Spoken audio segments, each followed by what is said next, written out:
Hey guys, so it's time for a traditional White Sox video. So I started with this last year, just making a video, it's like a video that if I would be a smartphone buyer, I would love to go to YouTube and find the phone that I'm interested in and try to see what is bad about this device. So this is only going to be a video, not a full review of the Galaxy Mega 6.3. I probably will do that in the future. This is just going to be a phone pointing out maybe some of the obvious things about this, but maybe you just want to hear it from an experienced YouTuber or just an experienced smartphone lover, his opinions on the Mega 6.3, the obvious things and maybe some of the not so obvious things. So just focusing on the bad things here in this video, so you might find this video if you're interested in this device. Is this something for you, or is it too big? And yes, I have a special personality that you will probably hear in this video.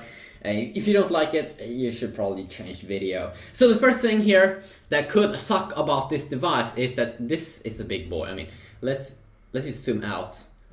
Could you see? I mean, I don't have big hands.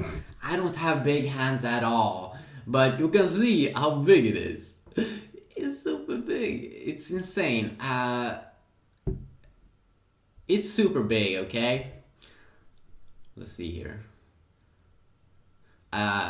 When you use this device, what you will have to do with your hand, if you don't have insanely big hands, you will have to move your hand around. Like when I'm going to the top of the phone, I have to climb up here on the back side with my fingers, and you have to kind of get used to that. It's a big phone. Most of the times, you probably won't use it with one hand. Of course, when you look at things, and probably they have a one thing in the keyboard, so you can have it with one hand, so every button here goes on one of the sides. But still, it's a big phone, okay? It's a big phone.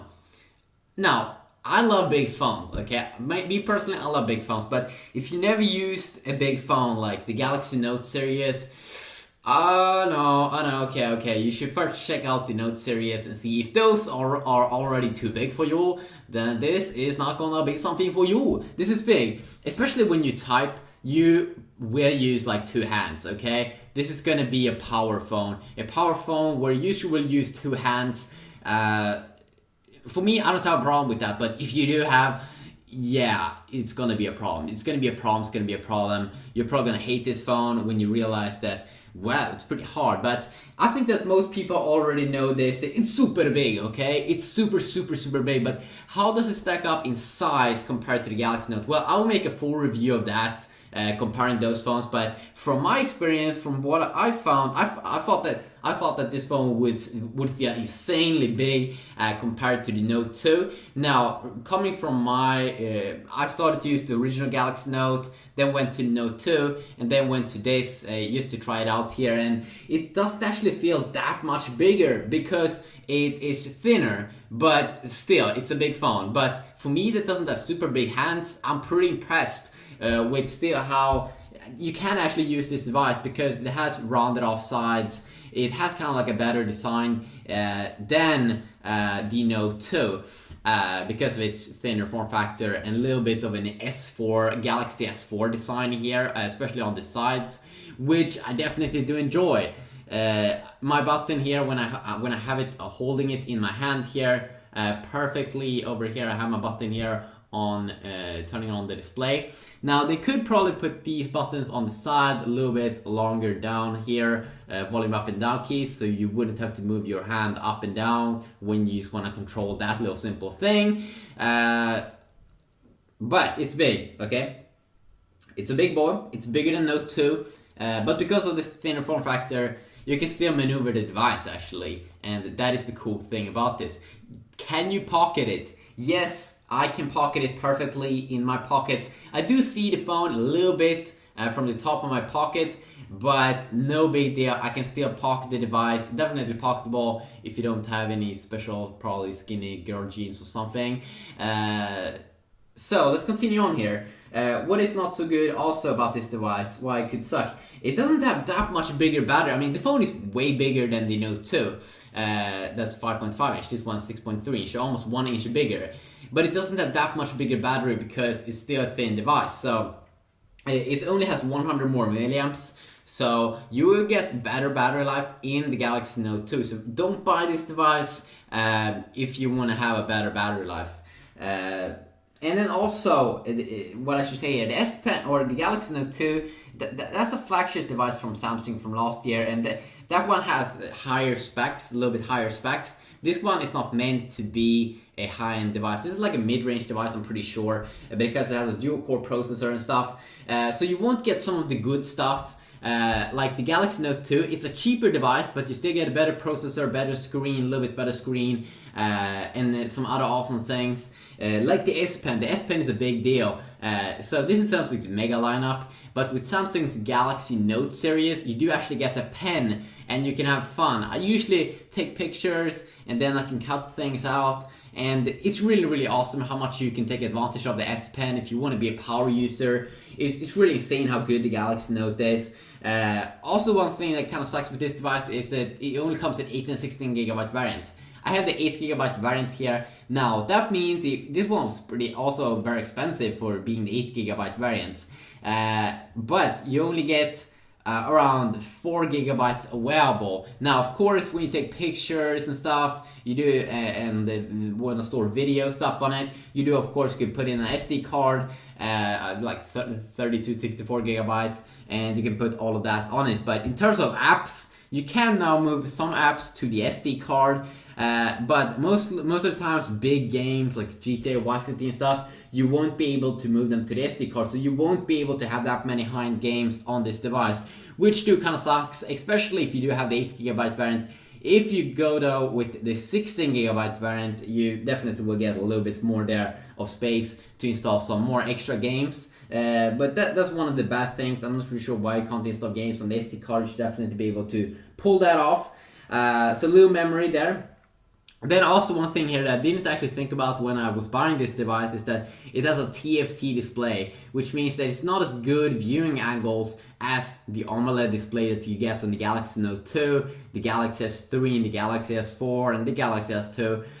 Is it super bad? No. It's still a very, very good device, especially when you look right in front of it. But when you look at it from the side, it's definitely not as good as the AMOLED series. And of course now, because this is a 6.3 inch device with I assume the 720p resolution, same as the Galaxy Note 2, but just because it's bigger, 6.3 inch, that means that the pixel PPI, of course, pixels per inch, will not be as impressive.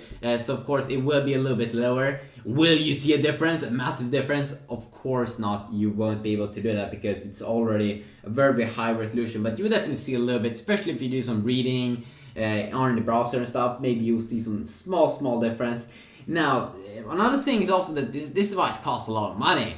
Okay, it costs a lot of money. You can get the Galaxy Note 2, the LTE variant, even cheaper, and then you get the S Pen, a better quad-core processor, Samsung's own Exynos that is playing games like GTA Vice City better, and also that one as well on 16 and 32 gigabyte variant, maybe even a 64 gigabyte variant, which is making it extremely attractive there. Another thing also is that this device is pretty heavy, almost 200 grams.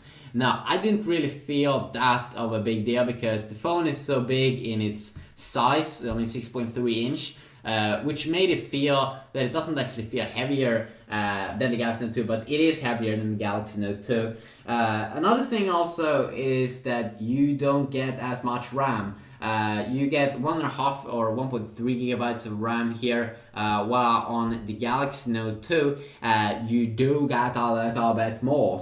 You do get around 2 gigabytes, I'm pretty sure. And one of the main things that's just better with the Note is that I'm a really big fan of the S Pen and Samsung's own feature with that. Like if you really want to optimize the experience there, if you really want to go safe with the quad core and goodness, instead of this one, it has a very good processor as well. If you want to go with it's not laggy or anything, 1.7 gigahertz dual core like Qualcomm, Adreno 305 GPU. So I think that the GPU may be a little bit better than the Note 2, maybe perhaps. But the Note 2 has the Mali 400, which is Samsung's own, and has amazing support for almost every single game out there. It has amazing support.